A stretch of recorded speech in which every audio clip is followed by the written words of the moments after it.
They are imposing their private agenda on Australia and are seeking to control the Australian way of life. In this, our second episode, we'll present further information about the most powerful political organisation in Australia, information they don't want you to know.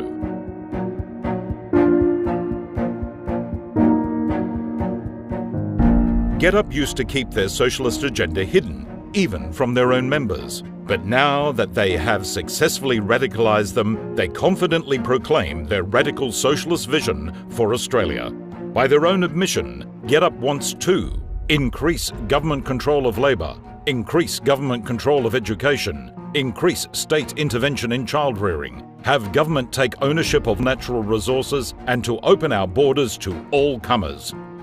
Countries really say we're just being more progressive. We're being more about women's rights and human rights and these rights over here and these rights over there. But I think really what they're talking about is socialism. As outlined in episode 1, GetUp is controlled by a global activist group known as the Open Network. Each member organisation ascribes to the same manifesto to bring socialism to their part of the world. But it's important to realise that the Open Network only allows one member per country. So GetUp is Australia's sole member of the Open Network.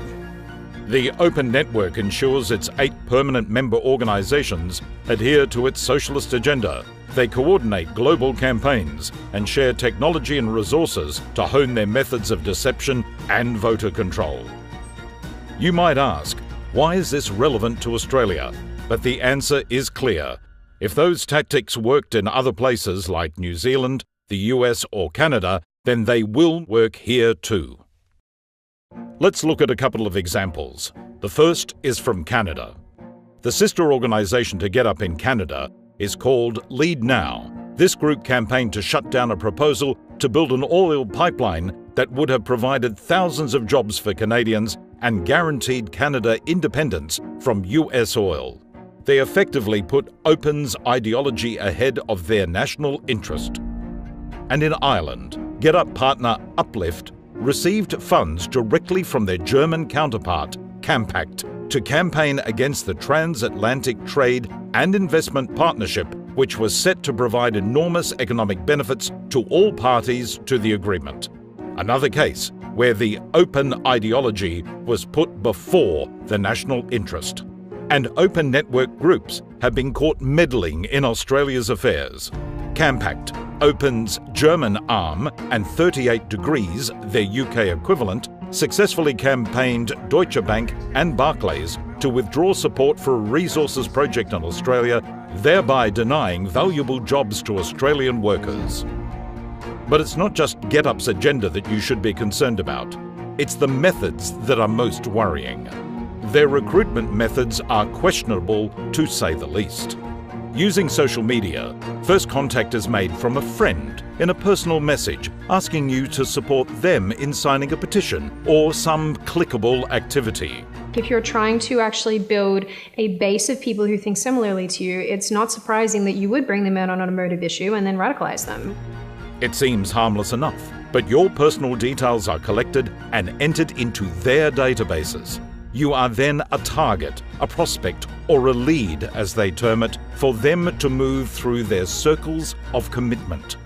At the centre of the circle are their action group coordinators, community volunteers who receive special training and are supported by paid GetUp staff coordinators. During election periods, special events are coordinated, including calling parties and door-knocking events. These calling parties are designed as social events. Using GetUp's own phone system and software, computers dial constituents in marginal seats. Guided by specially constructed scripts using carefully chosen words, voters are deceived. These calling parties often make hundreds of such calls each evening. The success of these parties has been attributed to a phenomenon that psychologists call groupthink. Will you say out? Misogynist! Misogynist! Misogynist! Misogynist! Simply put, groupthink is where individuality is suppressed by the personal need to belong to the group by reflecting the norms of the group. GetUp used the same groupthink methodology in its door-knocking scripts. These scripts are designed to make people feel like they are out of step with their neighbours if they don't agree with GetUp's socialist views.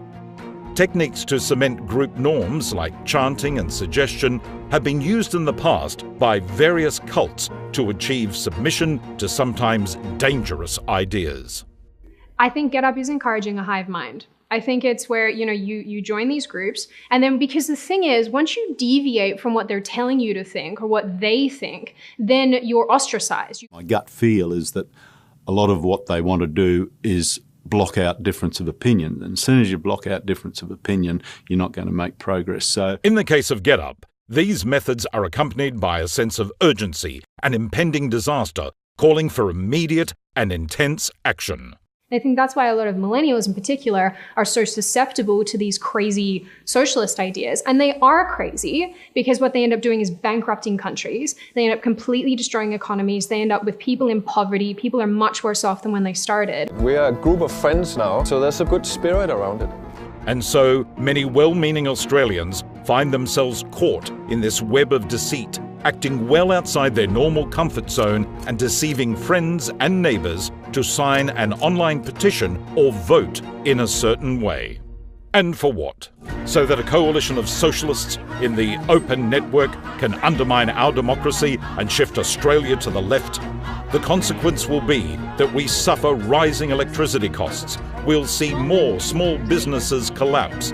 There will be a reduction in individual freedoms from political correctness, teaching radical gender theory in classrooms, and open borders. Is this what Bill Shorten and the unions had in mind when they spent Australian workers' money to import GetUp to Australia 14 years ago?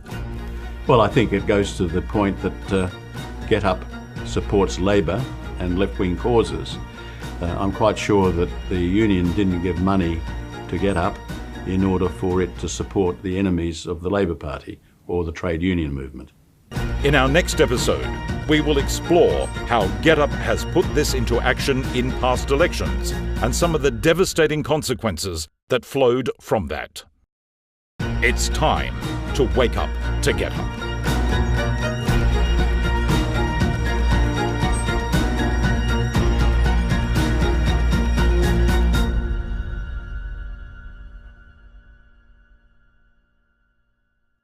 Authorised by Gerard Benedette for Advanced Australia Limited, Brisbane, Queensland 4000.